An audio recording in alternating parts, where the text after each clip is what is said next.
अब हम पढ़ रहे हैं आज पॉलिनोमियल रिंग, देन हम पढ़ेंगे फील्ड्स और इंटीग्रल डोमेन्स, डिवीजन रिंग्स। ठीक है, फिर फर्स्टली हम लोग पढ़ रहे हैं पॉलिनोमियल रिंग क्या होती है। तो सबसे पहले हमारे पास आर क्या होनी चाहिए, एक रिंग होनी चाहिए। ठीक है, आर हमारी रिंग है, तब हम कहेंगे कि आर जो है वो एक पॉलिनोमियल रिंग है ओवर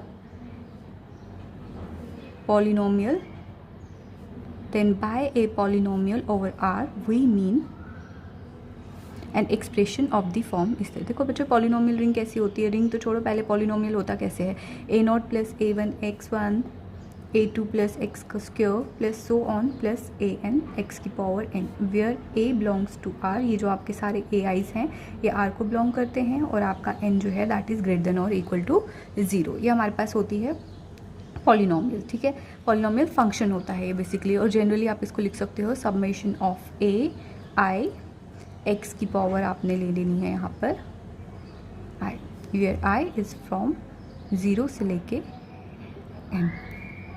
ठीक है, जनरली हम इसको ऐसे करते हैं। So this is a polynomial, so polynomial over r के लिए इसलिए है क्योंकि सारे एलिमेंट्स r के हैं। So this is a polynomial over r, यानी ये जो सारे एलिमेंट्स हैं ये रिंग के प्रॉपर्टीज़ को सेटिस्फाई करते हैं। देन पॉलिनोमियल रिंग को हम किससे डिनोट करते हैं, r ऑफ x से डिनोट करते हैं। ठीक है, ये हमारी बन जाती है पॉलिनोमियल रिंग। रिंग तो तभी बनेगी जब ये रिंग की सारी प्रॉपर्टीज सेटिस्फाई करेगा। ठीक है, देन उसके बाद नेक्स्ट डेफिनेशन हमारे पास आ जाती है, कहता है कि अगर हमारे पास दो पॉलिनोमियल्स हैं, ठीक है, फॉर एग्जांपल ये एफ ऑफ एक्स है, ले लो इसमें elements a1 plus this plus so on an x की पावर n, और हमारे पास gx कोई पॉलिनोमियल है, another polynomial b0 plus b2 x की power 1 and so on bm। ठीक है, और हमारे पास आ गया x की पावर m।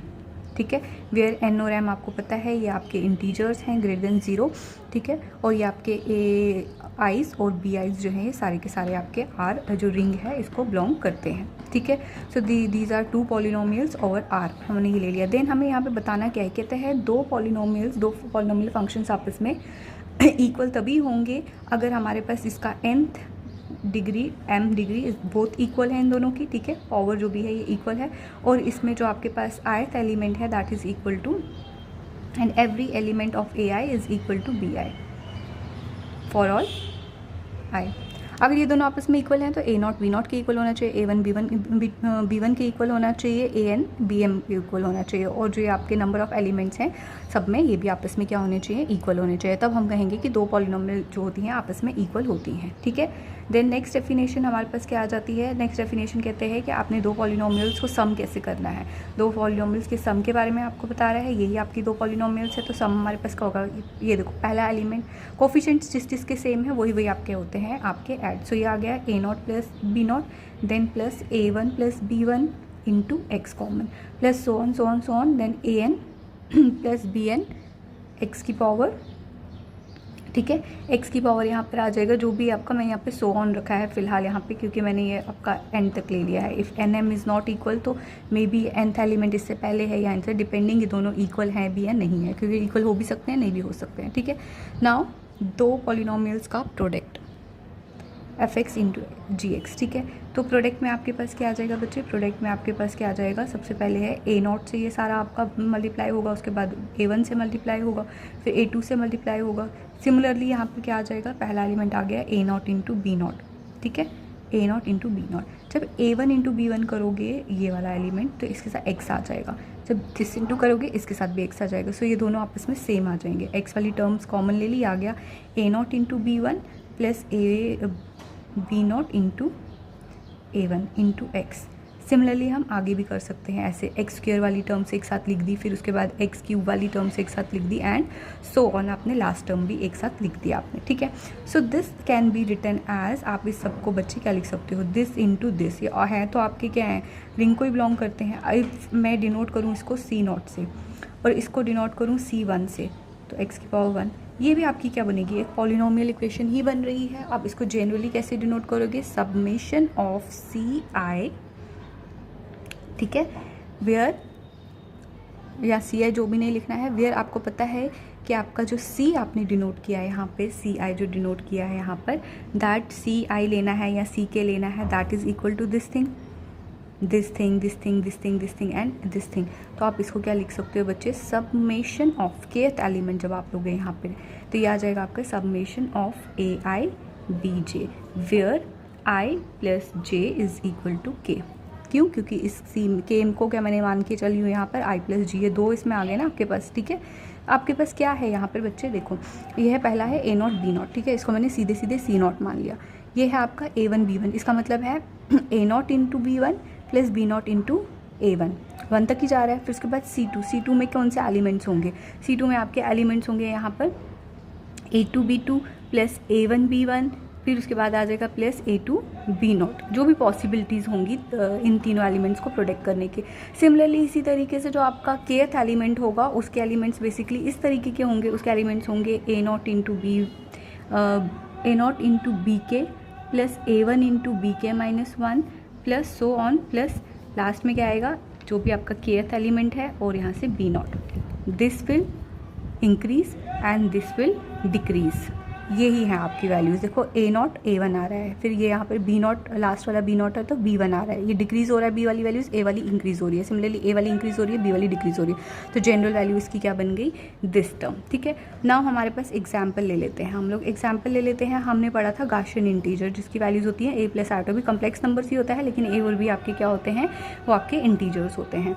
जो आपकी गाशियन रिंग होती है वो कहता है उसमें आपके पास जो फंक्शन होता है आप उसमें ऐसे लिख करके ले सकते हो, एक्स की पावर 4 प्लस आयोटा एक्स की power cube plus 3x cube plus 2 minus iota into x plus 3 minus 2 iota is a polynomial in are. तो ये हमने एग्जाम्पल ले ली है। क्या एग्जाम्पल लिए यहाँ पर, इसमें किस तरह के एलिमेंट्स होते हैं बच्चे, इसमें इस तरीके के एलिमेंट्स होते हैं जो कि आपकी क्या होते हैं, गाशियन इंटीजर्स टाइप के होते हैं, यानी आपके पास ये कम्प्लेक्स नंबर्स ही होते हैं, ये आपके कॉम्प्लेक्स नंबर्स हैं। इन दोनों को एक साथ ले लोगे, कॉम्प्लेक्स नंबर है, कॉम्प्लेक्स नंबर है, कॉम्प्लेक्स नंबर है, ठीक है। लेकिन ये सारे जो आपकी वैल्यूज़ आ रही हैं साथ में, टू कोफिशिएंट्स जो भी आ रहे हैं, ये सारे के सारे आपके क्या होने चाहिए, इंटीजर्स होने चाहिए। आप रैशनल नहीं ले सकते, इरेशनल नहीं ले सकते हो। तो ये आपका क्या हो गया, पॉलिनोमियल रिंग की फॉर्म में आ गया ना, क्योंकि एक्स की पावर 4, एक्स का क्यूब आपके पास आ रहा है, देन एक्स का स्क्वायर आ रहा है आपके पास, देन एक्स आ रहा है, this is a polynomial in x, ठीक है, बट कॉम्प्लेक्स है, ठीक है। नेक्स्ट आ गया आपके पास, आपने ये भी पढ़ा है, ये जो आपके पास रिंग होती है, देखो मैं पहले रिंग ले रही हूँ, आर इस तरीके से ले रही हूँ जो मैंने ऑलरेडी रिंग प्रूफ कर रखी है। सो ए प्लस बी रूट 2 भी आपके पास रिंग है। इस केस में आपका ए और बी जो है हम रैशनल नंबर्स लेते थे, यहाँ पर मैं फिर से इंटीजर्स ही ले रही हूँ। तो ये ऑलरेडी आपका क्या है, रिंग है, ये प्रूव्ड है कि दिस इज़ ए रिंग। अब आपको क्या करना है यहाँ पर, इसमें भी आपको एक पॉलिनोमियल कुछ इस तरीके का फॉर्म करके बताना है। तो मैं पॉलिनोमियल ले रही हूँ डिग्री 2 की, एक्स स्क्वायर से स्टार्ट होगा, देन एक्स से स्टार्ट होगा, देन उसके बाद आ जाएगा आपके पास कोई कांस्टेंट वैल्यू। सो ये हमारे पास पॉलिनोमियल आई। अब आपको इसके साथ कौन सी एलिमेंट्स लिखने हैं, इस फॉर्म के एलिमेंट्स लिखने हैं, बट ये क्या होने चाहिए, ए और बी, ये आपके होने चाहिए integers. So this is 2 under root, so this is -3, sorry, ठीक है। सो -3 ऑफ, यहाँ पे कुछ भी एलिमेंट ले लो आप दूसरा वाला, तो वो मैंने 1 ही रहने दिया है। सो ये इस फॉर्म का है, कुछ नहीं है तो 1 है। देन यहाँ पर आपके पास मैंने ले लिया हुआ है element this, if nothing is written here it means ये है 1 plus under root -3 into 0, obviously this is a integer, ठीक है। और उसके बाद क्या आ जाएगा, एक कांस्टेंट टर्म आ जाएगी। कांस्टेंट टर्म में मैंने लिख दिया 5 -2 अंडर रूट ऑफ -3, ये रटा नहीं है, आपको बस इसकी फॉर्म के एलिमेंट्स यहाँ पे लिखने हैं, ठीक है। ये हो गया आपकी पॉलिनोमियल रिंग। फिर उसी तरीके से आपके पास आपने रिंग ले ली है Z2, आपने Zn को वैसे ही रिंग प्रूफ किया है, तो Z2 का मतलब हो गया है ये वो रिंग है, इसमें एलिमेंट्स हैं 0 1, 2 ही एलिमेंट्स हैं इसमें, ठीक है। अब आपके पास क्या है यहाँ पे, ये पॉलिनोमियल रिंग क्या बन गई इस केस में, Z2 ऑफ x बन गई पॉलिनोमियल रिंग, ठीक है। तो पॉलिनोमियल रिंग के केस में आपके एलिमेंट्स जो हैं उनका प्रोडक्ट कैसे निकालोगे, और इस केस में आपके प्रोडक्ट्स एलिमेंट्स का जो है वो एडिशन कैसे निकालोगे, कैसे निकलता है ये यहाँ पे ध्यान देखना, क्योंकि 2 ही एलिमेंट्स है, 2 से ऊपर आप नहीं ले सकते हो। तो यहाँ पर क्या लगता है, हमेशा इसके ऊपर लगेगा एडिशन मॉडुलो 2 लगेगा यहाँ पे, और मल्टीप्लिकेशन मॉडुलो 2 लगेगा, ठीक है। Element should be less than 2, ठीक है। यहाँ पर आ जाएगा प्रोडक्ट ऑफ दीज 2 थिंग्स। तो सबसे पहले प्रोडक्ट बन रहा है x square plus twice x plus 1, ठीक है, जो कि एक्चुअली ये नहीं हो सकता है। जहाँ पे आपका 2 आ रहा होगा वहाँ आप 2 नहीं ले सकते हो। एक्स स्क्वायर का कोफिशिएंट 1 है, रहा 1, ठीक है। 2 को 2 से एडिशन मॉडुलो में 2 मल्टीप्लिकेशन मॉडुलो में 2 से 2 डिवाइड किया, रिमाइंडर विल बी 0, तो ये टर्म हट ही गई, तो यहाँ पे 1 आ गया, ठीक है। अब यहाँ पे एडिशन के केस में ये क्या बनेगा आपके पास, देखो एडिशन के केस में it will become x + 1 + x + 1, so this is twice x + 2, यही आया। आप देखते हैं ये एक्चुअली में क्या है, x का कोफिशिएंट 2 नहीं हो सकता है, ये आपको पता है। क्यों नहीं हो सकता है 2, क्योंकि 2 जो है 2 को 2 से डिवाइड करो, रिमाइंडर विल बी 0, 0 × x बन गया, और 2 को 2 से डिवाइड किया, रिमाइंडर विल बी 0, ये 1 लेस था उससे, ठीक है।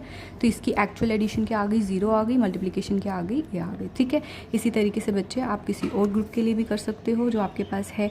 अगर इस केस में आपका Z3 है तो उस केस में आपका Z3 ऑफ x क्या बोलते हैं, ये आपका पास पॉलिनोमियल रिंग बनेगी। यहाँ पे इसमें एलिमेंट्स क्या हुए, 0, 1, 2, तो इसका एडिशन और मल्टीप्लिकेशन जब आप निकालोगे इस टाइप के एलिमेंट्स का, ठीक है। एलिमेंट क्या हो गया यहाँ पर आपके पास, तो ये हो गया आपके पास पॉलिनोमियल रिंग होगी 2nd डिग्री की, x² + 2x + 1, ठीक है। ये पॉलिनोमियल रिंग है, तो इसके अब एडिशन देखना। देखो पॉलिनोमियल रिंग इस केस में आपकी क्या है, इस केस में आपकी polynomial ring is f of x + this, जिनका आपने मल्टीप्लिकेशन निकाला तो ये निकला, एडिशन निकाला तो ये निकला, ठीक है। सिमिलरली इसका मल्टीप्लिकेशन और एडिशन आप निकाल सकते हो।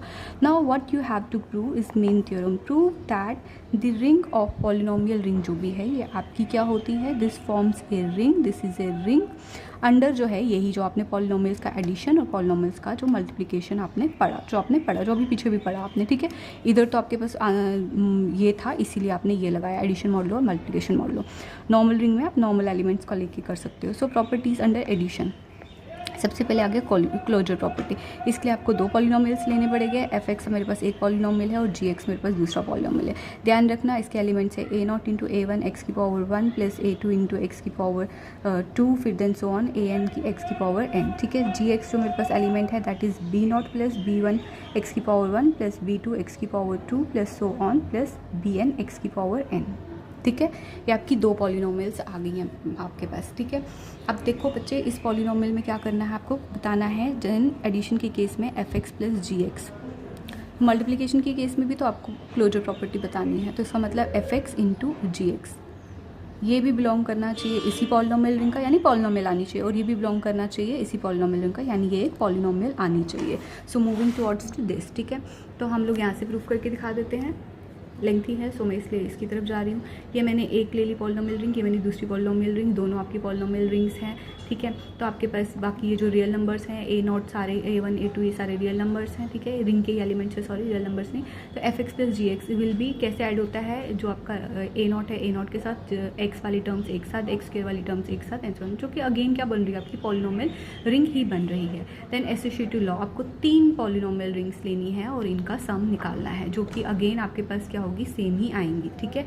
आप क्या करोगे, यहाँ से a0 और b0 को पहले ऐड करोगे, फिर उसके साथ जब c0 ऐड होगा तो वो तो बनना तो वही है, उसने a0 + b0 + c0, ठीक है, और a1 + b1 + c1, तो ये आपके नॉर्मल रिंग के एलिमेंट्स है। रिंग तो एसोसिएटिव होती है, तो इसका मतलब है मैं ब्रैकेट्स हटा के इन दोनों को ब्रैकेट्स में ले सकती हूँ, बट जब इन दोनों को ब्रैकेट्स में लिया तो ये सारी ब्रैकेट्स वाली टर्म b और c वाली एक साथ होगी, तो यहाँ पर gx और hx में वाली टर्म्स आ गई एक साथ, fx वाली बाद में।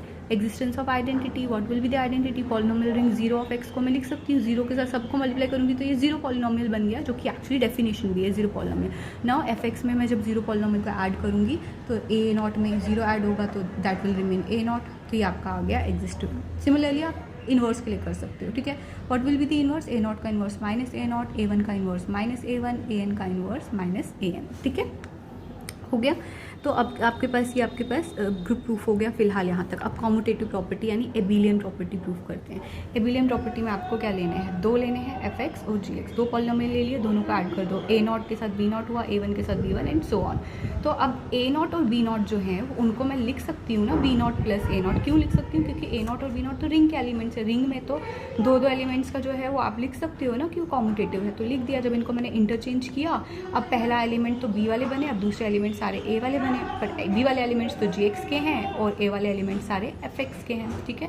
सो this will becomes abelian group under addition. तो पॉलिनोमियल ग्रुप जो है वो ग्रुप अंडर एडिशन। अब हम प्रूफ करते हैं सेमी ग्रुप अंडर मल्टीप्लिकेशन। देखो सेमी ग्रुप में आपने क्या करना है, एफ एक्स जी एक्स ले लिया, अब दोनों का प्रोडक्ट भी बताना है। उसमें प्रोडक्ट कैसे होता है, प्रोडक्ट होगा आपका पहले ए नॉट और बी नॉट, फिर दूसरे प्रोडक्ट में आपके पास क्या आएगा, ए नॉट और बी वन वाले के साथ एक्स की टर्म आ जाएगी, ठीक है। तो एक्स की टर्म और ये वाली भी टर्म भी एक्स के साथ आ जाएगी, यानी ए नॉट दो ही टर्म्स आएंगी, A nought A one, B nought और बी वन, ये इंक्रीजिंग में ये डिक्रीजिंग में एक्स के कोफिशिएंट। सो इसको मैंने सी नॉट मान लिया, इसमें जो आपने पहले किया। सो this is again a polynomial, तो इसका मतलब है ये उसको बिलोंग करता है क्योंकि ये पॉलिनोमियल फॉर्म में ही है ना, ठीक है। एसोसिएटिव प्रॉपर्टी, अब 3 का प्रोडक्ट निकालना है आपको। 3 का प्रोडक्ट निकालो, पहले बच्चे 2 का प्रोडक्ट निकालो, उसको इस फॉर्म में लाओ, तीसरे के साथ प्रोडक्ट करो सी के साथ। अब वो डी की फॉर्म में आ जाएगा, उसको डी नाम रख दो, ठीक है ना। पहले 2 के प्रोडक्ट का नाम सी रख दो, फिर तीसरे के साथ जब प्रोडक्ट करोगे उसका नाम डी रख दो, ठीक है। तो आपके पास ये टर्म्स आ गई। So result will be a polynomial. तो रिजल्ट ये आपके पास आ गया, यहाँ से भी आपके पास रिजल्ट जो है वो एक पॉलिनोमियल आ गया है। क्या कर रहे हो आप यहाँ पे क्वेश्चन में, देखो बच्चे, सबसे पहले मैं क्या निकाल रही हूँ, इस केस में प्रोडक्ट निकाल रही हूँ एफ एक्स और जी एक्स का, ठीक है। एफ एक्स और जी एक्स का प्रोडक्ट आपको निकालना आता है, आपने इसको नाम रख दिया ये अभी जो निकाला आपने एफ एक्स और जी एक्स का प्रोडक्ट, तो ये आपका आ गया सी के एक्स के, ठीक है। फिर ये सी के एक्स के वाली टर्म्स का मतलब हो गया C nought plus C one X plus C N plus M X की पावर एन प्लस वन, ठीक है। एन प्लस एन के साथ अब क्या ऐड हो जाएगा आपके पास, ये जो आपकी एच की पावर्स हैं, ठीक है। एच की पावर्स यहाँ पर सी में ले रखी हैं मैंने, एच की पावर यहाँ पर आ गई है एल और एल में, तो इसका मतलब हो गया ये बन जाएगा N plus N M plus N plus L. तो यहाँ पे मत जाना, this is N plus M plus L, तो which is again a polynomial. अब इसको इसी फॉर्म में रहने दो, अब जो भी है आपका ऐड करके जो भी मल्टीप्लाई करके जो आ रहा है, तो इसी तरीके से दूसरा वाला निकालोगे तो वो भी निकल जाएगा ना। What is distributive law, distributive law में अगेन आप पहले क्या करते हो, ऐड करते हो 2 पॉलिनोमियल्स को और फिर तीसरे के साथ मल्टीप्लाई करोगे। तो सिमिलरली आपने ये सारा का सारा निकाल दिया हुआ है, ये आपके पास आ गया a1 into B J plus 8 into C J. Submission लगाने का मतलब ये होता है कि आप इसको इस फॉर्म में नहीं लिख रहे हो, इस एक्सपेंशन में नहीं लिख रहे हो, आप इसको इस पूरी टर्म का नोटेशन इस फॉर्म में लिख रहे हो, ठीक है। बाकी इसका कोई मतलब नहीं है, आप इसको इस फॉर्म में भी लिख सकते हो, ठीक है। सबमिशन लगा दिया तो आप इसको इस फॉर्म में लिख सकते हो, ओके। अब इसका मतलब है आपने क्या प्रूफ किया, आपने ये प्रूफ किया जो भी पॉलिनोमियल रिंग होती है वो जो भी पॉलिनोमियल रिंग आपने निकाली यहाँ पर, that is a ring under the operation of, what is that, operation of polynomials का एडिशन एंड पॉलिनोमियल्स का मल्टीप्लिकेशन। तो ये एक रिंग प्रूफ हो चुकी है। अब पॉलिनोमियल रिंग पे एक और रिजल्ट कर लेते हैं। कहता है अगर आर एक्स आपका एक पॉलिनोमियल रिंग है ओवर ए रिंग आर, ठीक है।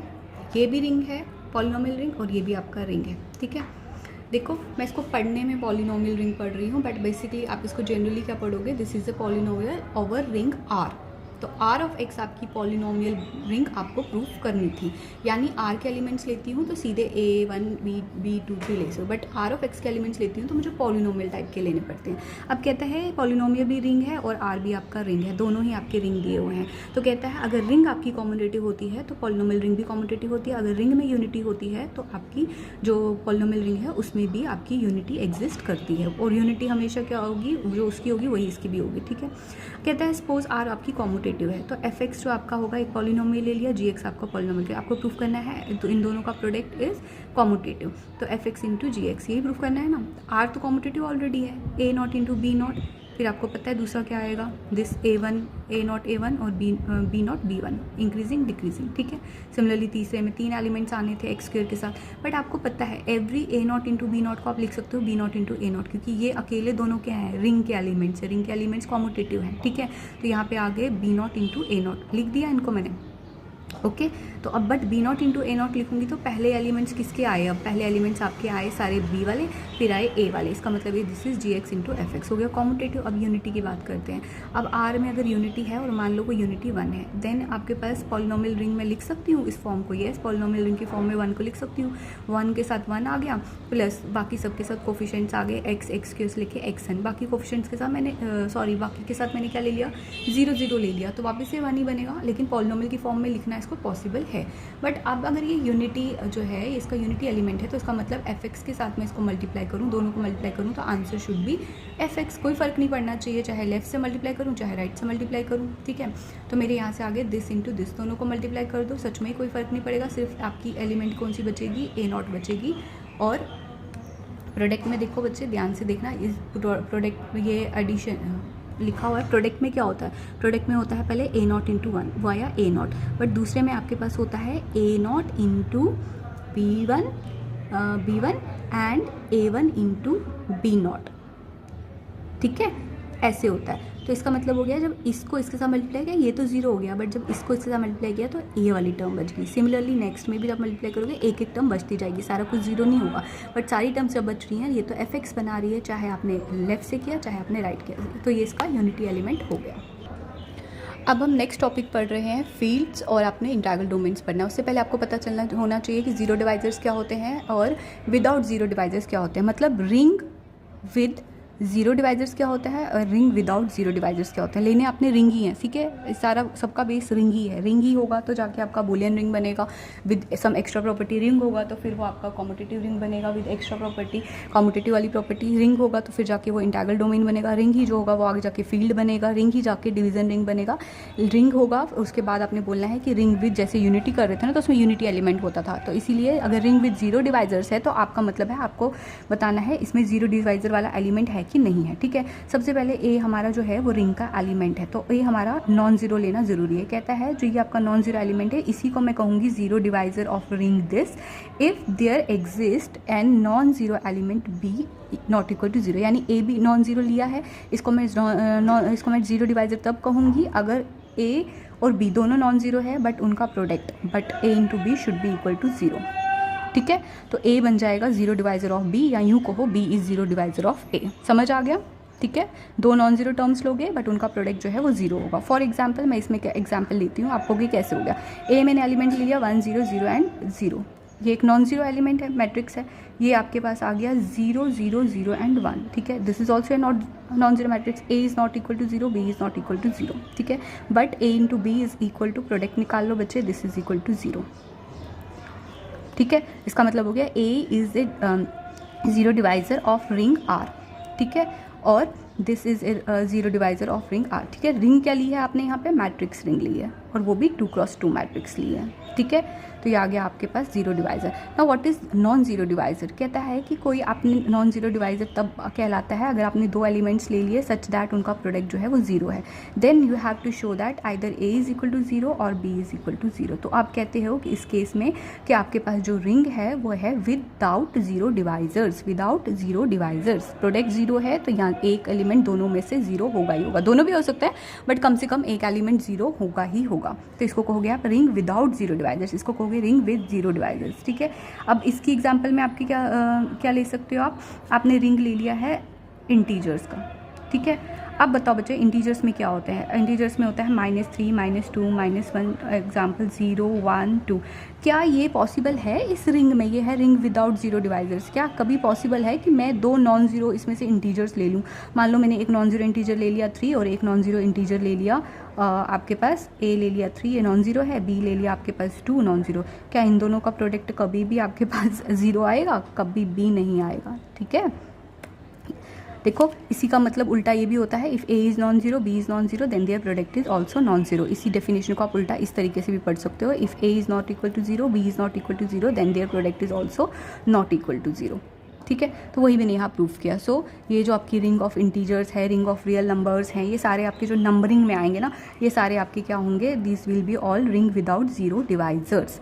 तो क्लियर है। अब हम पढ़ते हैं थ्योरम, फिर आते हैं उसके बाद हम इसके ऊपर, ठीक है। नाउ थ्योरम कहता है कि जो आपकी कैंसिलेशन लॉ होती है वो होल्ड करती है in a ring if and only if R has no zero divisors. No zero divisors का मतलब हो गया विदाउट जीरो डिवाइजर्स है। अगर उनका प्रोडक्ट जीरो है तो ए भी नॉन जीरो होगा, बी भी नॉन जीरो होगा, ठीक है। तो लेकिन प्रूफ क्या करना है, इफ़ एंड ओनली इफ़ है। सबसे पहले डायरेक्ट पार्ट में ले लो, हम कहते हैं कैंसिलेशन होल्ड करता है रिंग आर में, रिंग लेना ही लेना है इसमें, ठीक है। उसके बाद की प्रॉपर्टीज़ हैं ये, कैंसिलेशन होल्ड इन आर, ठीक है। हमें प्रूफ करना है R has no zero divisors. इसके लिए मैंने क्या लेना है, A is equal to product zero, तो to show either A is equal to zero और B is equal to zero. मैं केस 1 ले लेती हूँ। लेट हमारे पास ए जो है वो नॉन जीरो है, अगर ए नॉन जीरो है तो बी जीरो आना चाहिए, ठीक है। ए नॉन जीरो है तो मेरे पास यहाँ प्रोडक्ट है A into B is equal to zero. अगर ए नॉन जीरो है तो इसका मतलब A into B is equal to A into zero, ठीक है। नाउ हमारे पास आ गया कैंसिलेशन लॉ से, b is equal to 0। Next let b is not equal to 0, तो इसका मतलब a into B is equal to 0 into B by cancellation law, a is equal to 0। इसका मतलब है एक को नॉन ज़ीरो ले रही हूँ तो दूसरा ज़ीरो आ ही रहा है। नाउ कन्वर्सली मैंने मान लिया कि r has no zero divisors, ठीक। To show cancellation law holds in r। Cancellation होल्ड करने का मतलब होता है बच्चे, कैंसिलेशन के लिए सबसे पहले आपने क्या कर लिया, यहाँ पे हमारे पास एक नॉन ज़ीरो एलिमेंट हमने ले लिया जो कि r को बिलोंग करता है, सच दैट हमारी क्या कंडीशन होती है कैंसिलेशन में, अगर a into B is equal to a into C, हमें प्रूव करना होता है b should be equal to c। तो कैंसिलेशन लॉ तभी होल्ड करेगा ना, या लेफ्ट से या राइट से, एक बार लेफ्ट से दिखा देना, एक बार राइट से दिखा देना, ठीक है।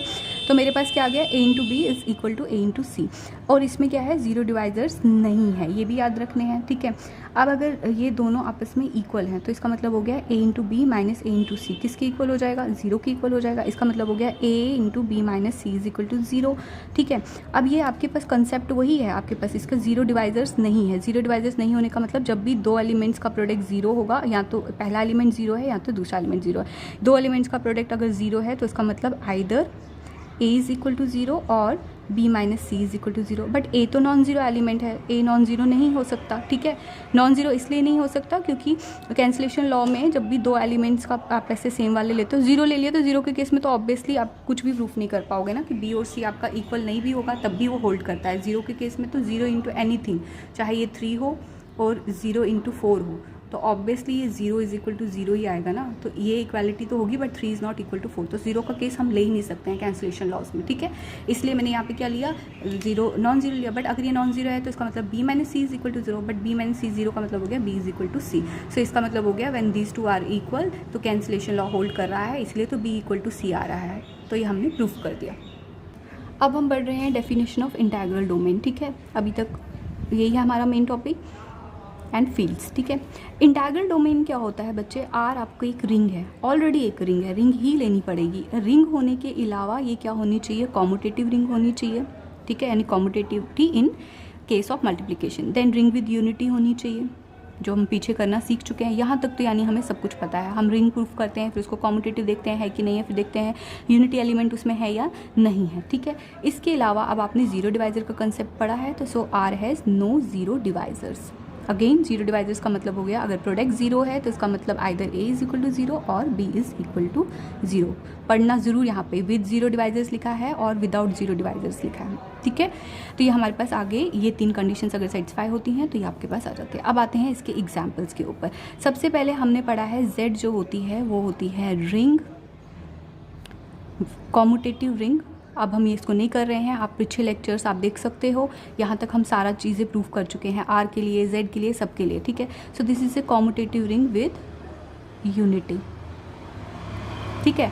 अब इसको इंटीग्रल डोमेन होने के लिए इसको मेरे को क्या होना चाहिए, इसमें कोई भी जीरो डिवाइजर्स नहीं होते। अभी तो एग्जाम्पल में मैंने यही कराया कि इसके जीरो डिवाइजर्स नहीं है, क्यों, क्योंकि कोई भी दो इंटीजर्स अगर मैं ले लूँ जिनका प्रोडक्ट जीरो के बराबर आ रहा है तो ऐसा पॉसिबल ही नहीं है कि उनमें से एक एलिमेंट जीरो नहीं हो। या ये कह दो कि दो नॉन जीरो इंटीजर्स ले लूँ तो उनका प्रोडक्ट जो है ए मेरे पास आ रहा है नॉन जीरो, बी आ रहा है नॉन जीरो, तो मान लो ये 3 है और ये 4 है, तो क्या ऐसा कभी पॉसिबल है कि a into B is equal to 3 into 4 ये कभी जीरो के बराबर आएगा? नहीं जी, ये नॉन जीरो के इक्वल आ जाएगा। तो इसका मतलब ही यही होता है कि इसके में जीरो डिवाइजर्स नहीं है। So R is an integral domain, पहली एग्जाम्पल हो गई, ठीक है।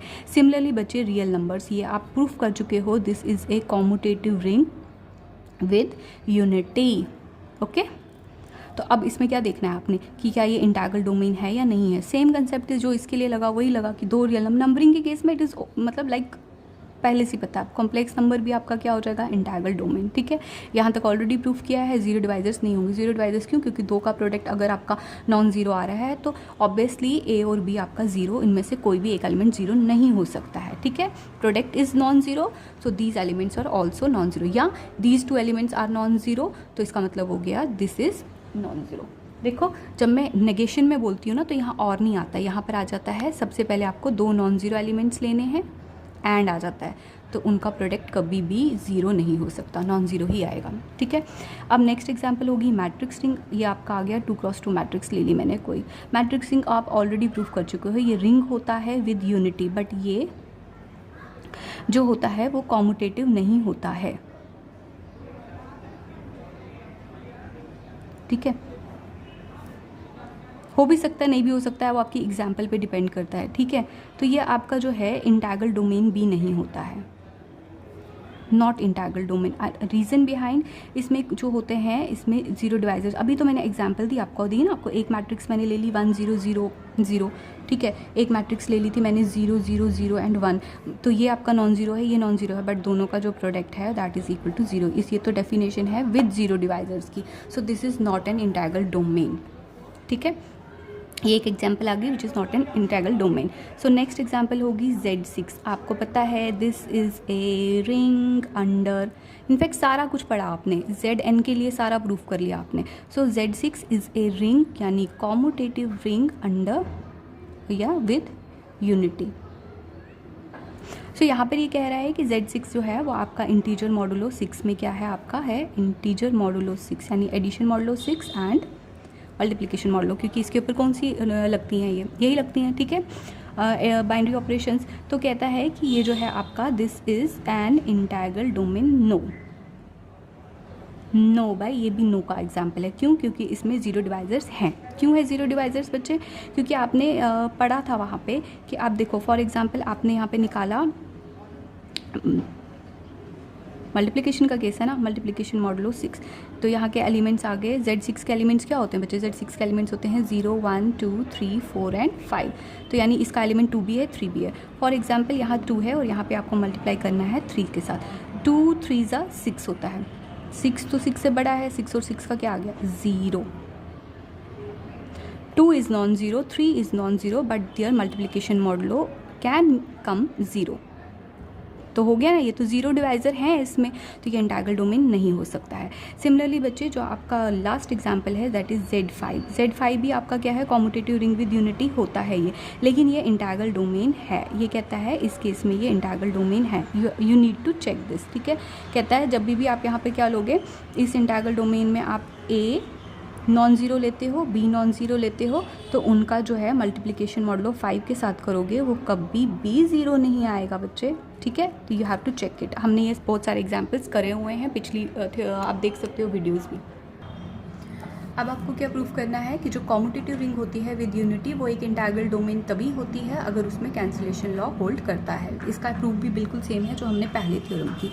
सो सबसे पहले हम क्या सपोज करेंगे डायरेक्ट पार्ट में कि R जो है वो एक आपका कॉम्यूटेटिव रिंग है, उसमें रिंग थी सिर्फ विद यूनिटी।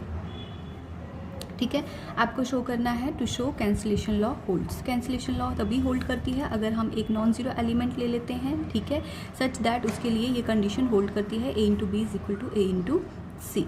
ठीक है, अगर A into B is equal to A into C, तो यहाँ पर आ जाएगा AB minus A C is equal to 0, same वही। ठीक है, B minus C is equal to 0। This implies A जो है either A is equal to 0 और B is equal to 0। Since A is not equal to 0, तो इसका मतलब B minus C is equal to 0, इसका मतलब B is equal to C. हो गया, कैंसिलेशन लॉ होल्ड करता है। नाउ कन्वर्सली आपने क्या करना है, कैंसिलेशन लॉ होल्ड करता है किसमें? ये जो आपकी रिंग दे रखी है R में। ठीक है, आपको क्या शो करना है, ये जो आपकी रिंग है ये आपकी क्या है? इंटैगल डोमेन है। इंटैगल डोमेन के लिए रिंग को क्या होना चाहिए? एक तो कॉम्यूटेटिव होना चाहिए, सबसे पहले तो रिंग होनी चाहिए। रिंग ऑलरेडी है, कॉम्यूटेटिव गिवन है, यूनिटी एलिमेंट ऑलरेडी दे रखा है। अब आपको प्रूफ करना है विदाउट जीरो डिवाइजर्स। ठीक है, तो विदाउट जीरो डिवाइजर्स के लिए बच्चे क्या कंडीशन है आपकी? सबसे पहले आप लेट कर लोगे दोनों का प्रोडक्ट जो है 0। आपको शो क्या करना है? या तो आपका A 0 होना चाहिए या तो आपका इस केस में B 0 होना चाहिए। लेट कर लो, if A is not equal to 0 तो यानी B 0 होना चाहिए। बट अगर A 0 नहीं है तो A into B equal to 0 को मैं लिख सकती हूँ, नॉन जीरो एलिमेंट से ही तो हम लगाते हैं ना कैंसिलेशन लॉ। तो ये आगे आपके पास by cancellation law, sorry A into 0 by cancellation law B is equal to 0। Similarly B अगर लेके चलोगे नॉन जीरो तो आपका ये रिजल्ट आ जाएगा। ठीक है, तो ये आपकी इंटैगल डोमेन में भी आपका जो रिंग होती है उसमें भी आपका क्या होता है? कैंसिलेशन लॉ होल्ड करता है। इसका मतलब ग्रुप्स के लिए तो हमने ऑलरेडी पढ़ा था, तो रिंग के लिए भी होता है और इंटैगल डोमेन के लिए भी कैंसिलेशन लॉ होल्ड करती है। ठीक है, देन आपको क्या प्रूफ करना है? थ्योरम 8.7। आपके पास R क्या है? एक इंटैगल डोमेन है। जिसको मैं शॉर्टकट में ऐसे लिख रही हूँ, इंटीग्रल डोमेन। तो कहता है अगर ये आपकी इंटीग्रल डोमेन है, इसमें ओनली आइडम्पोटेंट एलिमेंट जो होते हैं, आइडम्पोटेंट एलिमेंट जो हैं वो सिर्फ और सिर्फ इसमें 0 है और 1 है। ध्यान देना, आइडम्पोटेंट एलिमेंट वो एलिमेंट होता है, ए अगर रिंग का एलिमेंट है, सबसे पहले ये रिंग का ही होना चाहिए, तो इसको मैं आइडम्पोटेंट तब कहूँगी अगर इसका स्क्वायर इज इक्वल टू ए। तो कहता है अगर ये इंटीग्रल डोमेन है, इसमें सिर्फ और सिर्फ 2 ही ऐसे एलिमेंट्स आपको मिलेंगे जो कि आइडम्पोटेंट होगा। एक तो 0 का स्क्वायर 0 के बराबर होगा, एक 1 का स्क्वायर 1 के बराबर होगा। ठीक है, तो आपको इसको प्रूव करके बताना है। लेट हमने क्या ले लिया, x ले लिया, r का नंबर। ठीक है, हमें बताना है कि ये आपका क्या है, आइडम्पोटेंट एलिमेंट है।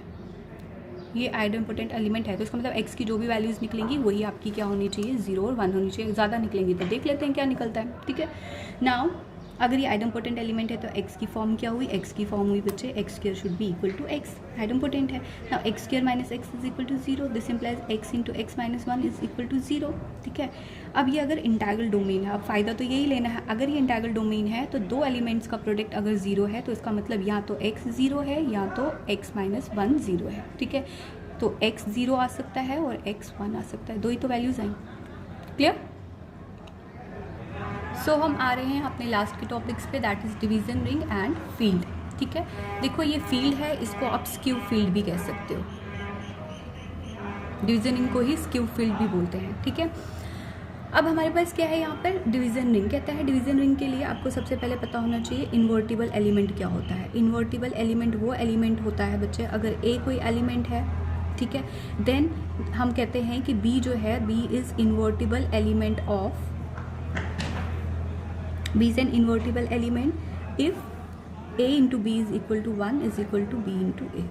देखो वो एलिमेंट इन्वर्टिबल होता है जिसका प्रोडक्ट अब इसके रिंग के बाकी एलिमेंट्स के साथ करो तो वो इक्वल टू 1 आ जाता है, तो उसको आप बोलोगे इन्वर्टिबल एलिमेंट। यानी ए अगर इन्वर्स की बात करूँ, ए का इन्वर्स उसका इन्वर्टिबल होगा, बी का इन्वर्स उसका इन्वर्टिबल होगा, 2 का इन्वर्स उसका इन्वर्टिबल होगा। ठीक है, जिसके साथ भी उसका product will be equal to 1, वो एलिमेंट उसका इन्वर्टिबल है। यहाँ A is invertible of B and B is invertible of ए।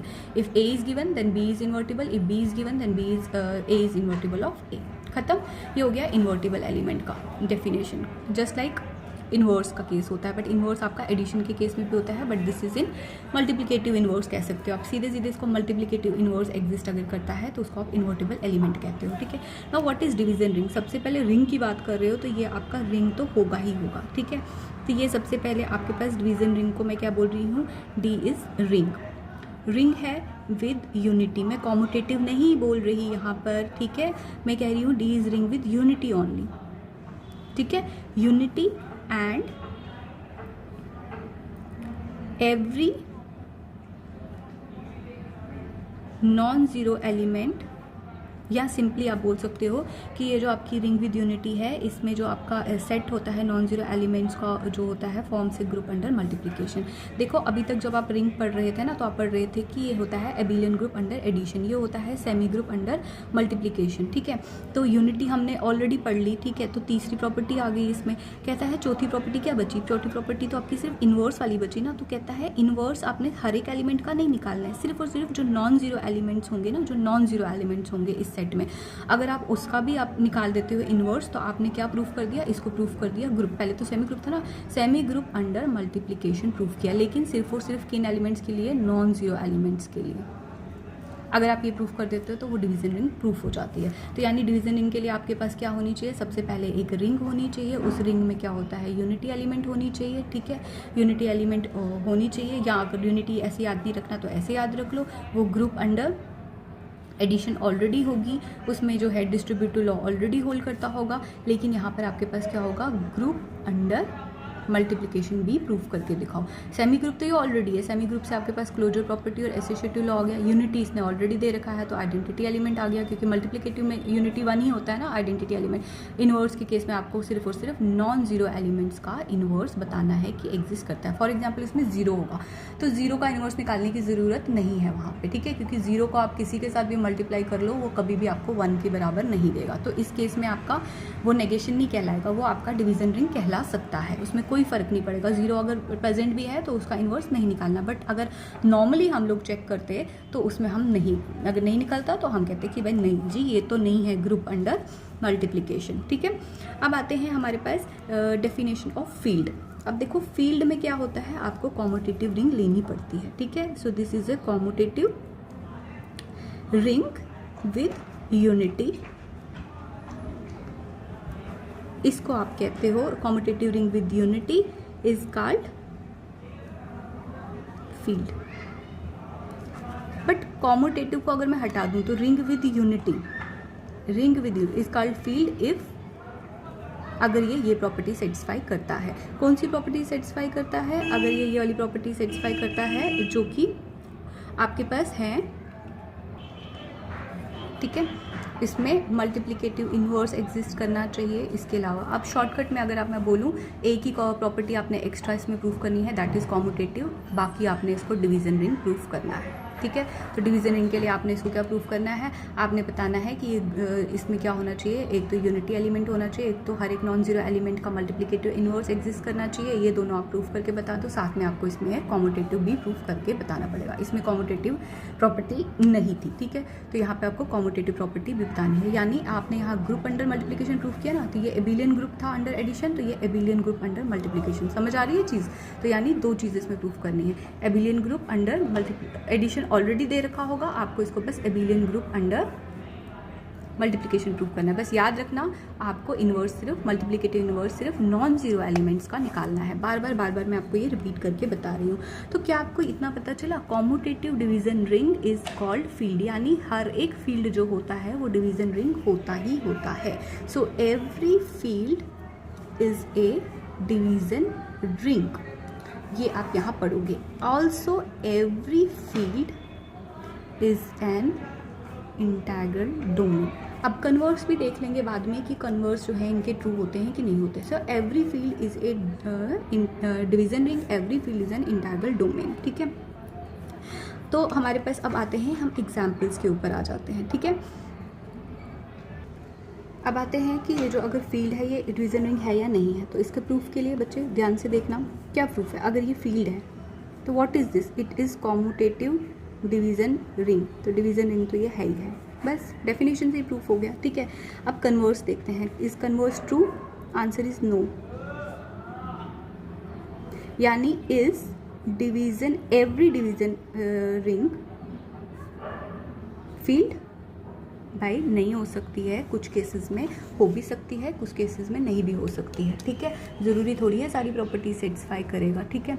अब आपके पास क्या है, जो एग्जाम्पल है, एग्जाम्पल के लिए मैं सबसे पहले मेरे को यहाँ पे देखो, जब नेगेशन प्रूफ करना है तो आपको एग्जाम्पल देनी पड़ती है। तो इसके लिए मैंने एक सबसे पहले एग्जाम्पल दे दी, रिंग ले लिया है। यहाँ पे मैंने क्या डिफाइन किया है, मैट्रिक्स लिया है मैंने, 2x2 matrix, A B minus A का कॉन्जुगेट एंड ए का कॉन्जुगेट, सॉरी माइनस बी का कॉन्जुगेट एंड ए का कॉन्जुगेट, ठीक है।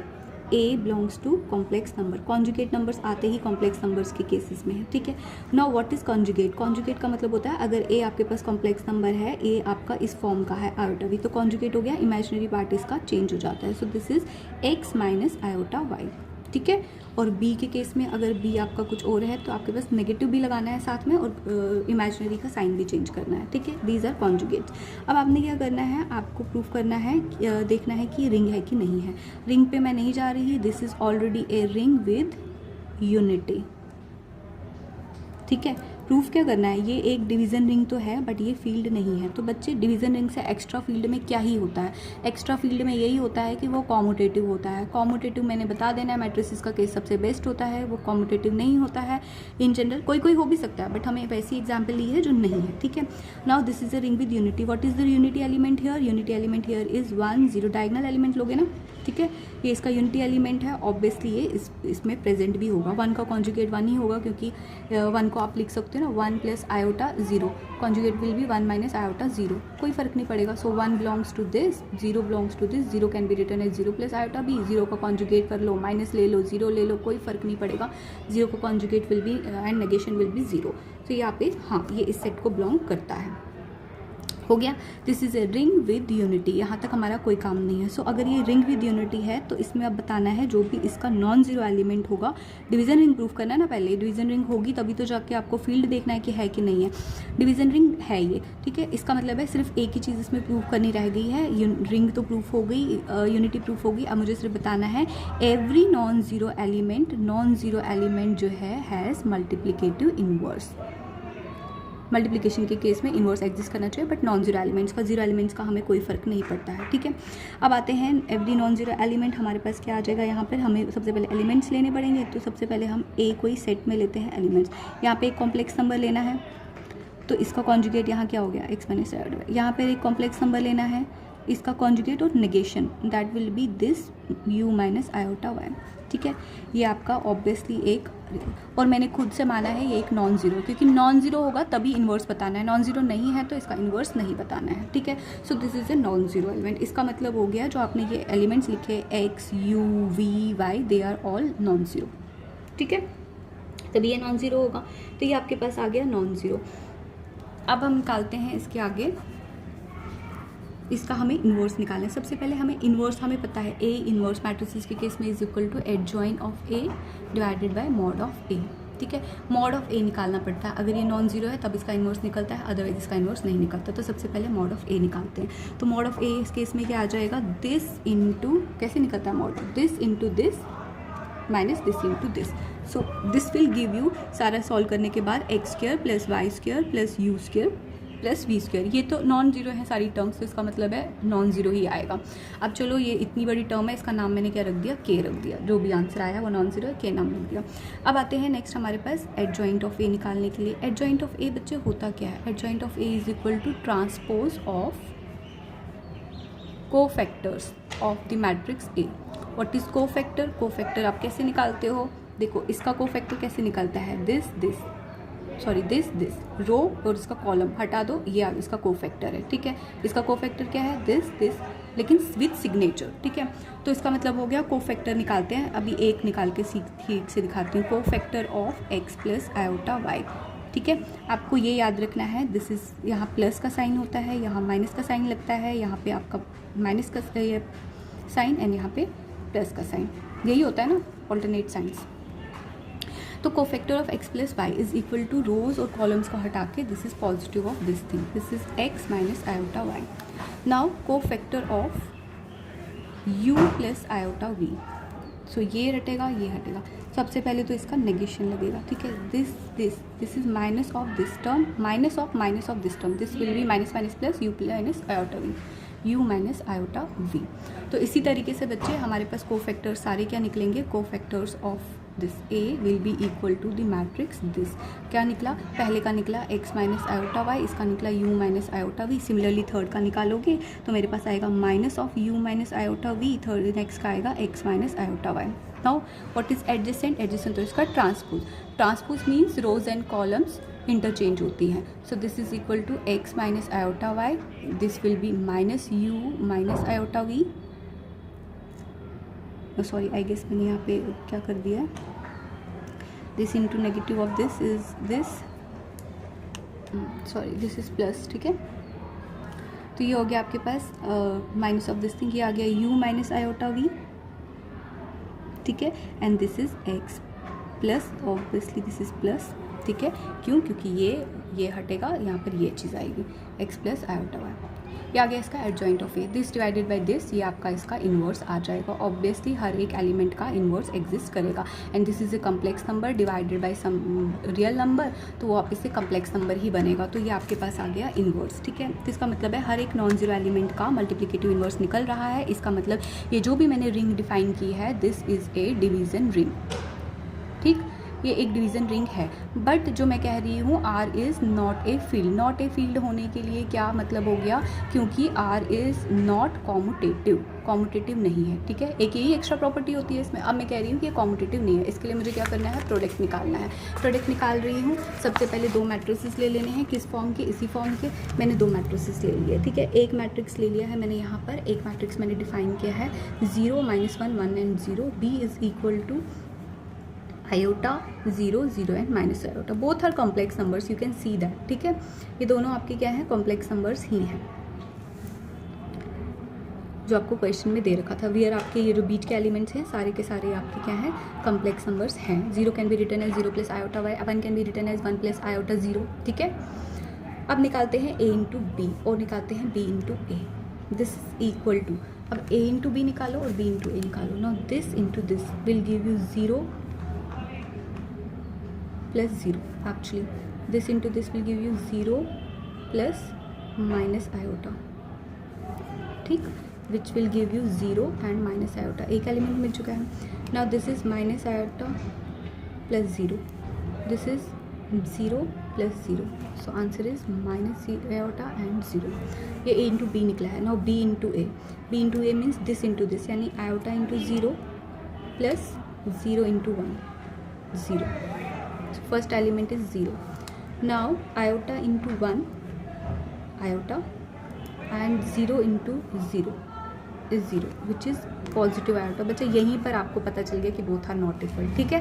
तो ये दीज आर नॉट इक्वल। सो इसका मतलब हो गया जो भी आपकी फील्ड होती है वो आपकी इंटैगल डोमेन होती ही होती है, बट जो भी इंटैगल डोमेन है वो ज़रूरी नहीं है कि वो आपकी फील्ड हो भी सकती है, नहीं भी हो सकती है। Now some examples of fields, ठीक है।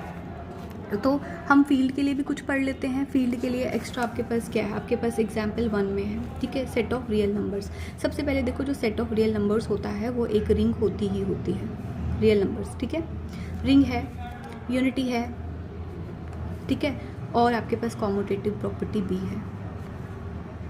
हो गया फील्ड, ठीक है, फील्ड प्रूफ हो गया। अब इसके लिए आपको क्या होना चाहिए था, इसमें मल्टीप्लिकेटिव इन्वर्स भी एग्जिस्ट करना चाहिए था, मल्टीप्लिकेटिव इन्वर्स हर एक एलिमेंट का। ऑब्वियसली है -3 -2 -1 0, एक्सेप्ट 0, 0 का तो निकालना ही नहीं है। 0 जब हम नॉर्मल लेते थे ना रियल नंबर्स को, हम लोग जब मल्टीप्लिकेशन के केस में प्रूव करते थे ना कि क्या ये है रिंग है कि नहीं है, क्या ये ग्रुप है कि नहीं है, तो हम नो बोल देते थे वहाँ पे। क्यों? क्योंकि मल्टीप्लिकेटिव इन्वर्स एग्जिस्ट नहीं करता था, बट यहाँ पे करता है।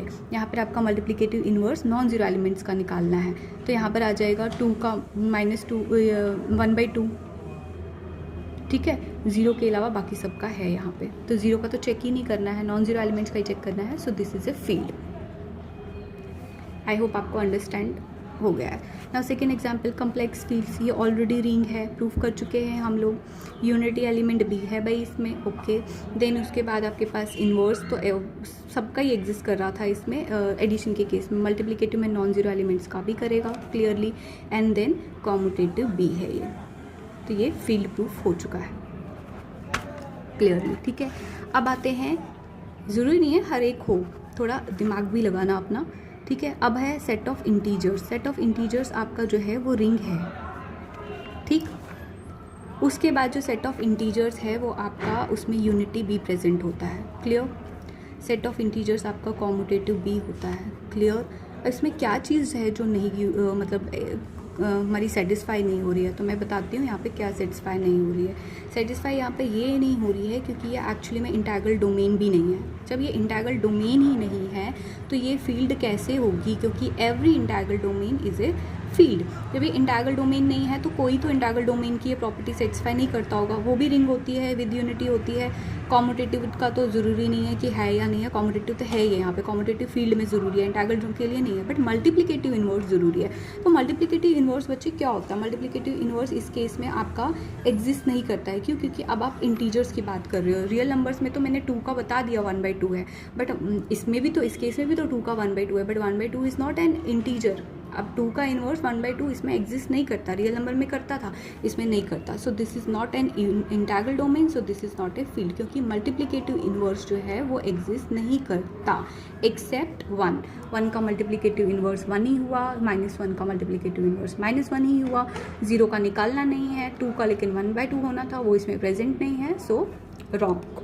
सो एग्जाम्पल 4 कहता है जो सेट ऑफ रैशनल नंबर्स होता है, ये भी एक फील्ड होता ही होता है। अब देखते हैं कैसे होता है। रिंग हमने ऑलरेडी प्रूफ किया है, यूनिटी एलिमेंट भी ऑलरेडी प्रूफ किया है, कॉम्यूटेटिव भी हमने ऑलरेडी प्रूफ किया है। अब सिर्फ और सिर्फ इसको देखना था डिवीजन रिंग के लिए कि क्या ये, या फिर डिवीजन रिंग भी बच्चे खुद जो फील्ड हो रहा है ना, तो वो डिवीजन रिंग है ही है, तो इसके लिए मतलब डिवीजन रिंग के लिए कुछ अलग से करने की जरूरत नहीं है। एग्जाम्पल्स जिसके लिए येस लिखा है वो सारी डिवीजन रिंग्स है, जिसके लिए जो फील्ड नहीं है वो डिवीजन रिंग तो वैसे ही नहीं है। अब डिवीजन रिंग के लिए मल्टीप्लिकेटिव इनवर्स जो है वो होना चाहिए। क्लियरली रैशनल नंबर्स में 2 का मल्टीप्लिकेटिव इनवर्स 1/2 का बात जब करती हूँ तो वो इसमें आएगा। अब जो आपके ये 2 है दैट इज 2/1, उसका जो मल्टीप्लिकेटिव इनवर्स है 1/2 वो उसमें प्रेजेंट होता है। ठीक है, now example 5, the Gaussian integers. Gaussian integers means z of iota where ये कॉम्प्लेक्स नंबर है, लेकिन अब इस कॉम्प्लेक्स नंबर्स में आपके पास क्या है, a एंड b जो है दैट आर इंटीजर्स। ठीक है, अब ये भी आपके कॉम्प्लेक्स नंबर्स हैं, ये भी आपके कॉम्प्लेक्स नंबर्स हैं, बट कॉम्प्लेक्स नंबर्स में तो मैंने आपको बोला ये फील्ड है। क्यों फील्ड है बच्चे? क्यों? क्योंकि कॉम्प्लेक्स नंबर्स में जब आपके पास अब मल्टीप्लिकेटिव इनवर्स निकालने की बात आती है तो 2 का मल्टीप्लिकेटिव इनवर्स इस केस में आपके पास 1/2, लेकिन 1/2 भी तो इसमें है क्योंकि रियल नंबर्स का सेट है, यहाँ पे ए और बी रियल नंबर्स हैं तो वो प्रेजेंट होगा। बट यहाँ पर अब ए और बी रियल नंबर्स नहीं है, ये सिर्फ और सिर्फ इंटीजर्स है। तो अगेन इंटीजर्स के केस में तो आपको पता है मल्टीप्लिकेटिव इनवर्स एग्जिस्ट नहीं करता है, so this is not a field. और हर जगह आपने प्रॉब्लम कहाँ आ रही है, मल्टीप्लिकेटिव इनवर्स की आ रही है, बाकी प्रॉपर्टी सेटिस्फाई हो रही है क्योंकि ऑलरेडी हमने रिंग प्रूफ किए हैं with unity with commutative ring, तो सारी प्रॉपर्टीज़ के साथ किया है। सिर्फ प्रॉब्लम कहाँ आ रही है कि ये आपका मल्टीप्लिकेटिव इनवर्स कहीं दे रहा है, कहीं पे मल्टीप्लिकेटिव इनवर्स नहीं दे रहा है। ठीक है, सो अब हम प्रूफ करते हैं every field is an integral domain. क्या प्रूफ कर रहे हैं आप? क्या जो हर एक फील्ड होता है वो इंटीग्रल डोमेन होता ही होता है। अब सबसे पहले फिर से रिकॉल कर लो, what is integral domain? Integral domain is a commutative ring with unity. ठीक है, कॉम्यूटेटिव रिंग है और विद यूनिटी है, एंड इसमें एक्स्ट्रा क्या है, a commutative ring with unity is said to be integral domain if it has no zero divisors.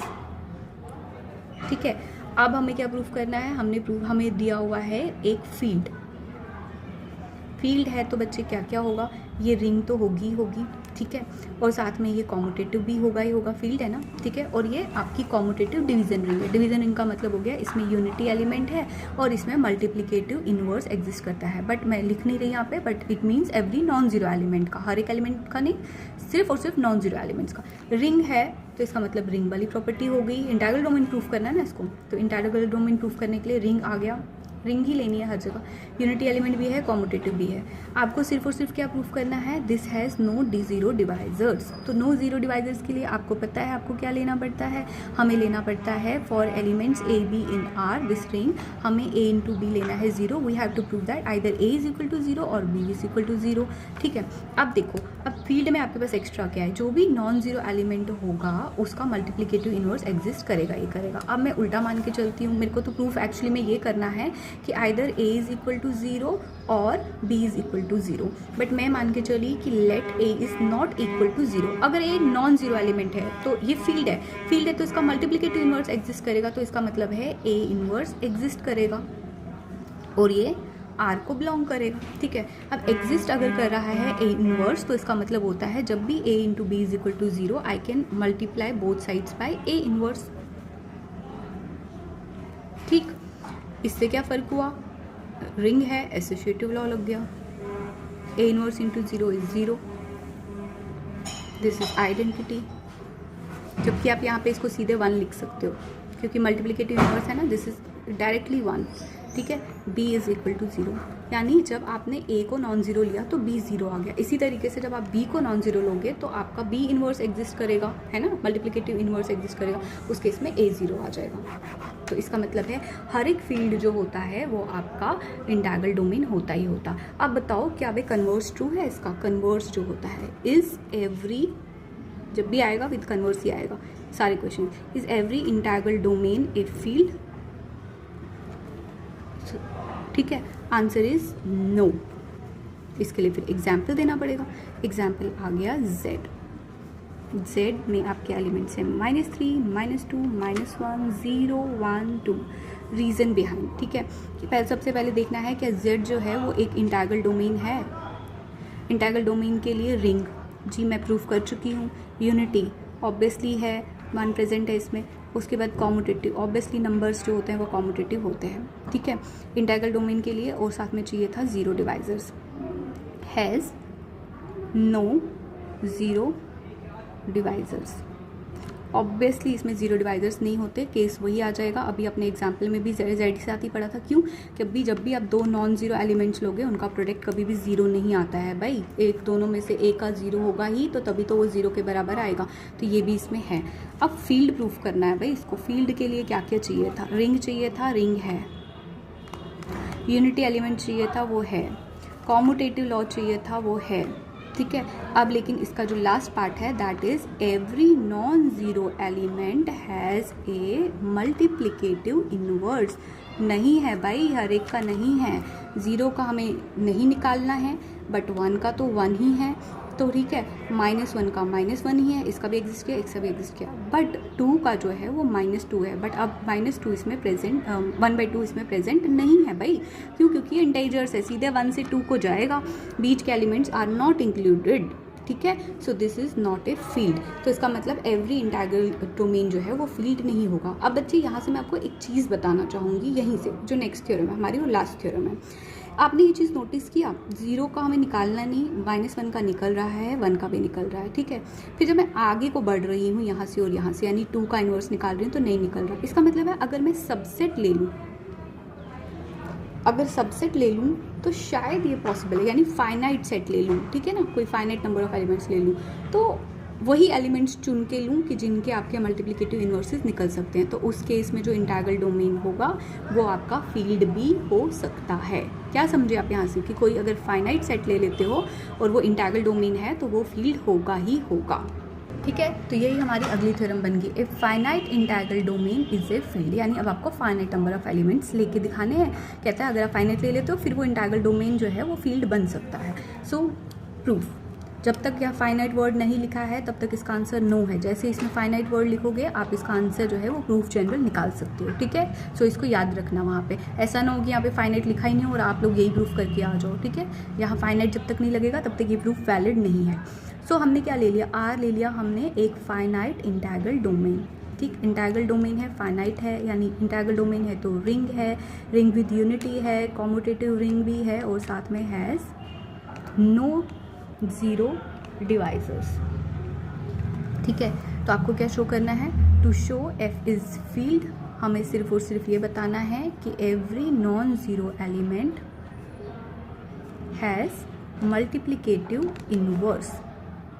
In short, अगर a मेरा नॉट इक्वल टू 0 और इसका एलिमेंट है तो मुझे बताना है a इनवर्स एग्जिस्ट करता है और इसी सेट को बिलोंग करना चाहिए, है ना। तो हमारे पास क्या आ जाएगा? सबसे पहले हमारे पास आ जाएगा, हमने ये सारा लेट कर लिया, a कोई नॉन ज़ीरो एलिमेंट ले लिया मैंने, ठीक है। तो हमारे पास क्या करना है? फाइनाइट सेट है ना, तो सबसे पहले इसमें मैंने फाइनाइट एलिमेंट्स ले लिए बच्चे। a1 a2 and an are distinct n elements in R. Distinct produce किया मैंने, ये सारे अलग एलिमेंट्स हैं और ये सारे किस में हैं आपके, या सारे के सारे एलिमेंट्स आपके आर में हैं। It is a1 a2 and an number of elements मैंने ले लिए हैं यहाँ पे, ठीक है। अब कहता है कि a आपका नॉन ज़ीरो एलिमेंट है तो इन सब का क्लोजर प्रॉपर्टी एग्जिस्ट कर सकती है। इसका मतलब a into a1 a into a2 ये सारे आपके क्या होंगे? a इंटू an, ये सारे के सारे भी आपके आर के एलिमेंट्स हैं। ये आर का एलिमेंट, ये आर का एलिमेंट, ये आर का एलिमेंट। अब मैं कहती हूँ अगर ये सारे डिस्टिंक्ट हैं तो इनका प्रोडक्ट ए के साथ जब मैंने किया तो वो भी डिस्टिंक्ट होना चाहिए। मान लो कि ये डिस्टिंक्ट नहीं है, मैं अलग नहीं लेके चलती, तो मान लो आपका a इंटू ए आई जो है वो a इंटू ए जे के बराबर आ रहा है कहीं पे, for I not equal to J, ठीक है। अब अगर ये दोनों आपस में नॉट इक्वल टू है, ठीक है, सॉरी इक्वल टू है, तो अब देखते हैं यहाँ पे कैंसिलेशन लॉ क्या कहता है। फिर कैंसिलेशन लॉ तो होल्ड करेगा ही करेगा, क्योंकि आपने पढ़ा था जो भी कॉम्यूटेटिव रिंग विद यूनिटी होती है या जो भी इंटीग्रल डोमेन है उसमें जो है वो कैंसिलेशन लॉ होल्ड करता है। If this is integral domain this implies cancellation law hold करेगी। कैंसिलेशन लॉ होल्ड करने से क्या हो गया? ए आई जो है वो ए जे के बराबर आ गया, बट ए आई जो है वो ए जे के बराबर नहीं आ सकता है। ए आई इक्वल टू ए जे का मतलब हो गया ये वाले एलिमेंट्स आपके इक्वल आ गए, बट मैंने ये वाले एलिमेंट्स तो डिस्टिंक्ट लिए हुए हैं। इसका मतलब है अगर ये डिस्टिंक्ट है तो ये वाले प्रोडक्ट्स भी डिस्टिंक्ट हैं, विच इज़ कंट्राडिक्शन। कंट्राडिक्शन आप इस तरीके से लिख सकते हो। तो इसका मतलब हो गया a into a1 a into a2 a n are all distinct elements. ये भी सारे डिस्टिंक्ट एलिमेंट्स हो गए, ठीक है। अब डिस्टिंक्ट एलिमेंट्स होने से फ़ायदा क्या हुआ?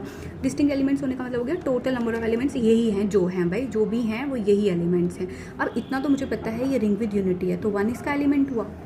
अगर 1 इसका एलिमेंट है तो 1 कोई बाहर से थोड़ी ना होगा, 1 की फॉर्म इन्हीं में से कोई चीज़ एक एलिमेंट होगा जो 1 के बराबर होगा।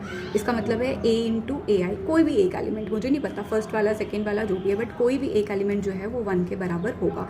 1 की फॉर्म इसी तरह की होगी, कोई बाहर की फॉर्म नहीं हो सकती है। बट जब भी दो एलिमेंट्स का इन्वर्टिबल होते हैं, यानी उनका मल्टीप्लिकेटिव इन्वर्स एग्जिस्ट करता है, तो इसका मतलब क्या होता है? इसका मतलब होता है कि एक एलिमेंट दूसरे का इन्वर्स है, या ये इसका इन्वर्स है या ये इसका इन्वर्स। फिलहाल मैं ए को लेके चली थी, तो इस केस में ए आई इज़ इन्वर्स ऑफ ए, और मैंने ये जनरल इन्वर्स नहीं निकाला है, मैंने किसी नॉन ज़ीरो एलिमेंट का ही इन्वर्स निकाला है। So every non zero element का मल्टीप्लिकेटिव इन्वर्स एग्जिस्ट कर रहा है, तो इसका मतलब है ये एक फील्ड है, यानी फाइनाइट के केस में फील्ड निकल सकता है। फाइनाइट से क्या हुआ? आपको फ़ायदा ये हुआ कि फाइनाइट से आपको टोटल नंबर ऑफ एलिमेंट्स पता चल गए, टोटल नंबर ऑफ एलिमेंट्स पता चल गया, और अगर मैंने बोला कि वो डिस्टिंक्ट है तो उसमें मैंने यूनिटी का कंसेप्ट जब लगाया तो निकल गया ना, ठीक है। अब है आपके पास स्मॉल माइनर सा रिजल्ट है। माइनर सा रिजल्ट इज़ दिस कि आपके पास क्या है? प्रूव दैट सेट पी, ठीक है। ये आप इसमें कितने एलिमेंट्स होंगे? इसमें p एलिमेंट्स होंगे स्टार्टिंग फ्रॉम 0 0 1 2 से लेके p माइनस 1। ये आपको फील्ड है if and only if p is prime. कहता है ये आपका फील्ड तभी होगा जब आपका ये प्राइम नंबर होगा। हमने अभी इंटाग्रल डोमेन्स प्रूफ किए थे, अगर आपने ध्यान से देखा हो। हमने Z6 को बोला था ये इंटाग्रल डोमेन नहीं है, और Z5 को बोला था कि ये एक इंटाग्रल डोमेन है। आपको पता है हर एक जो इंटाग्रल डोमेन होता है वो ज़रूरी नहीं वो फील्ड हो, बट ऐसे मैं आपको जनरली बता रही हूँ कि जो भी प्राइम ऑर्डर होगा, ये 5 प्राइम ऑर्डर है ना, तो इसका जो प्राइम ऑर्डर है तो कहता है कि जिसका भी प्राइम ऑर्डर होगा वो आपका जो होगा जो सेट है वो आपका इंटाग्रल डोमेन होगा ही होगा। तो आप इसको जनरली भी फिर आगे यूज़ करके सबके लिए प्रूफ करने की ज़रूरत नहीं है। आपको होगा सीधे इसका ये ऑर्डर क्या है, प्राइम है, तो इसका मतलब ये एक इंटाग्रल डोमेन है। इसका ऑर्डर प्राइम नहीं है तो भाई ये इंटाग्रल डोमेन हो भी सकता है, नहीं भी हो सकता है। कंसेप्ट्स कहीं बाहर से नहीं लगने हैं। इंटाग्रल डोमेन प्रूफ हो गया तो आपको पता है जो भी ये फाइनाइट सेट है ना, जो भी अभी आपने पढ़ा, जो भी फाइनाइट इंटाग्रल डोमेन होता है वो फील्ड होता ही होता है, ठीक है। तो हमारे पास क्या आ जाएगा यहाँ पे? सबसे पहले अगर मैं इसको सिर्फ इतना भी प्रूफ कर दूँ ना कि ये एक फाइनाइट इंटाग्रल डोमेन है, ठीक है, तो ये खुद ही फील्ड प्रूफ हो जाएगा, ठीक है। अब सबसे पहले आते हैं जो आपका ZP होता है या सिंपली ZN जो होता है। आपने अभी प्रूफ किया था कि जो आपका ये ZP होता है वो under addition modulo P and under multiplication modulo P जो होता है वो रिंग भी होता है, उसमें यूनिटी एलिमेंट भी होते हैं और वो कॉम्यूटेटिव भी होता है, ठीक है। ये भी प्रूफ हो गया, ये भी प्रूफ हो गया, ये भी प्रूफ हो गया, ठीक है। ये हमारा ऑलरेडी पता है हमें कि ये है, ठीक है। देन जनरली हमने ये भी प्रूफ कर दिया ZP is integral domain. ZP आपका इंटाग्रल डोमेन तभी होता है if and only if P is prime. अभी जो हमने पीछे रिजल्ट्स में पढ़ा, ठीक है। ZP आपका इंटाग्रल डोमेन तभी होगा अगर आपका P प्राइम नंबर है। ये ऑलरेडी हमारे पास रिजल्ट है। I think I have miss something, ठीक है, तो वो मैं करवा देती हूँ आपको। आई थिंक ये वाली थ्योर मैंने मिस की है तो मैं आपको ये करवा देती हूँ, ठीक है। ZP आपका इंटाग्रल डोमेन है जब आपका P प्राइम है। अगेन ZP आपका इंटाग्रल डोमेन है और यहाँ पे ये क्या है आपके पास? फाइनाइट है। फाइनाइट हो गया तो ऑब्वियसली ये फाइनाइट इंटाग्रल डोमेन प्रूफ हो गया। फाइनाइट इंटाग्रल डोमेन अगर है तो ये आपका फील्ड होगा ही होगा बाय प्रीवियस थ्योरम, ठीक है। तो ये हमारे पास आ गया by previous theorem, this is an this. So ये थ्योरम हमने मिस कर दी थी, हम पढ़ लेते हैं क्योंकि इसी से आपका ये थ्योरम निकलेगी। ZP is an integral domain if and only P is prime. तो सबसे पहले हमें डायरेक्ट पार्ट लेना है। हमने लेट कर लिया जो ZT है आपकी ये इंटाग्रल डोमेन है। हमें प्रूफ करना है इस केस में फिर P जो होगा वो एक प्राइम नंबर होगा। अब देखो अगर ये इंटाग्रल डोमेन है तो हमने सपोज़ कर लिया कि P जो है वो एक प्राइम नंबर नहीं है। ध्यान से देखना जो आपके ZP के एलिमेंट्स हैं वो क्या है? 0 1 2 3 सो ऑन P माइनस 1। अगर P प्राइम नंबर नहीं है तो कम से कम आपको इतना तो पता चल रहा है ना, P प्राइम नंबर नहीं है। Prime number what is prime number? 2 3 से स्टार्ट होगा, इसका मतलब है 4 5 6। कम से कम आपके इसमें 4 और 0 के बीच में या 1 के बीच में जो है ये दो एलिमेंट्स तो बिलोंग करेंगे ही करेंगे, ठीक है। तो इसका मतलब है हमारे पास क्या बोल रहा है? वो कह रहा है कि प्राइम नंबर नहीं है, तो ये प्राइम नंबर था, नहीं है, ये प्राइम नंबर है तो नहीं है। सो डायरेक्ट पार्ट में हमने क्या ले लिया? ZP हमारे पास एक इंटाग्रल डोमेन है और जेड पी हमारे पास एक इंटीग्रल डोमेन है। जेड पी के एलिमेंट्स इस तरीके के हैं, इसमें टोटल पी एलिमेंट्स हैं। आपको शो करना है कि आपका पी क्या है, प्राइम है। हमने क्या सपोज कर लिया, let P is not prime. अगर पी प्राइम नहीं है, आना कंट्राडिक्शन चाहिए क्योंकि पी प्राइम ही लेना है, सपोज करना, ये प्रूफ करना है। सो पी इज़ नॉट प्राइम। अगर पी प्राइम नहीं है, प्राइम नंबर ये है आपका और ये है प्राइम नंबर, ठीक है। फिर नॉट प्राइम नंबर है तो अगला नंबर क्या बचा, 4। तो 1 और 4 के बीच में कम से कम कितने इंटीजर्स आपको मिल रहे हैं, 1 और 4 के बीच में कम से कम 2 मुझे इंटीजर्स मिल रहे हैं। Then there exist at least 2 integers, positive integers. Obviously prime numbers positive ही हैं सारे ये इंटीजर्स। एक n ले लेते हैं, एक m, जो कि एग्जिस्ट करेंगे 1 और p के बीच में, ठीक है। क्लियरली है। जो ये प्राइम नंबर नहीं है तो प्राइम नंबर ये है, मिनिमम ये है। फिर उसके बाद प्राइम नंबर 6 है आपके 4 के बाद, तो मिनिमम 2 तो मिल ही रहे हैं ना, ठीक है। तो आपको 2 इंटीजर्स आपको यहाँ पे मिल गए जो कि आपके क्या आ रहे हैं, दिस। अब आपने क्या करना है, अब आपने निकालना है यहाँ पे मल्टीप्लिकेशन मॉडुलो निकाल रहे हैं हम। देन हमने क्या ले लिया, then n multiplication modulo p of m is equal to 0, ठीक है। इंटीग्रल डोमेन है ना, इसमें 0 डिवाइजर एग्जिस्ट करेगा। तो हम कह रहे हैं कि उस केस में हमारे पास जो है कि इनका प्रोडक्ट जो 0 है और n दिख रहा है हमें, n भी 0 नहीं है और m भी 0 नहीं है। इसका मतलब क्या होता है, अगर n भी 0 नहीं है, m भी 0 नहीं है, बट उनका जो प्रोडक्ट है, बट सिंस ये ZP था, इसमें प्रोडक्ट नहीं, नॉर्मल प्रोडक्ट नहीं, मल्टीप्लिकेशन मॉडुलो होता है। तो इन दोनों का प्रोडक्ट अगर 0 के बराबर आता है, इसका मतलब होता है जो भी आपका सेट था, ZP हैज़ 0 डिवाइजर्स। बट ये तो ट्रू नहीं है। ZP is an integral domain, it do not have 0 divisors. इसमें 0 डिवाइजर्स नहीं है। तो इसका मतलब है अगर मैं ये कंसेप्ट प्री प्राइम नहीं लेती हूँ तो मेरे पास ये इंटीग्रल डोमेन ही नहीं रहता है। तो इसका मतलब विच इज़ कंट्राडिक्शन। तो इसका मतलब है P मेरे पास क्या होगा, एक प्राइम नंबर ही होगा। क्लियर। यानी जो आपका इंटीग्रल डोमेन है वो उसमें ZP जो है वो इंटीग्रल डोमेन तभी होता है जब P आपका क्या होता है, प्राइम होता है, ठीक है। अब देखना है अगर आपका P प्राइम नंबर है तो ZP इस केस में इंटीग्रल डोमेन होगा। कन्वर्सली करते हैं। कन्वर्सली हमने मान लिया ZP, यही अगेन जो भी सेट है ये, इसमें आपके पास P क्या है, P is prime. To show ZP is integral domain. शाबाश बच्चा। इंटीग्रल डोमेन के लिए क्या क्या प्रूफ करना होता है, रिंग प्रूफ करना होता है। ZP ऑलरेडी रिंग आपकी रिंग है। यूनिटी एलिमेंट होना चाहिए, वो ऑलरेडी इसमें है। इसमें ये कॉम्यूटेटिव होना चाहिए, ऑलरेडी ये कॉम्यूटेटिव है सो इंटीग्रल डोमेन के लिए, ठीक है। और देन आपको बताना है इसमें इट हैज़ नो 0 डिवाइजर्स, यानी एक ही प्रॉपर्टी बची है, दैट इज़ नो 0 डिवाइजर्स।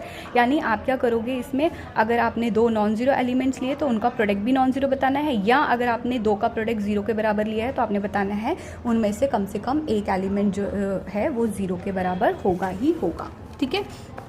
अब इसके लिए क्या करना है आपको, इसके लिए आपने ये ले लिया, जो भी कंडीशंस आपने दी हुई थी वो हमने ले ली, ठीक है।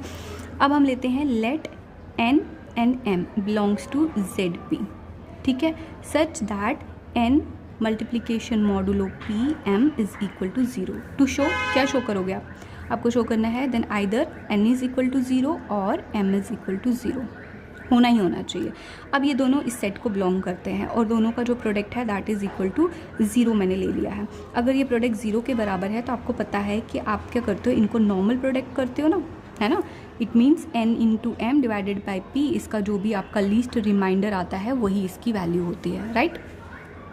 अगर रिमाइंडर p से छोटा हुआ तो वही आपका आ गया, सॉरी डिवीज़न अगर 1 से छोटा हो गया। इसका मतलब डिविजिबिलिटी में कैसे लिखो, p is divisible by n into M, which means prime number से आप इसको डिविजिबल कर रहे हो, इसका मतलब है ये n से भी डिविजिबल होगा या फिर m से डिविजिबल होगा। ये डिविजिबिलिटी की डेफिनेशन है, विच इम्प्लाइज, अगर आप डिविजिबिलिटी की भी डेफिनेशन नहीं लगाते हो यहाँ पर तो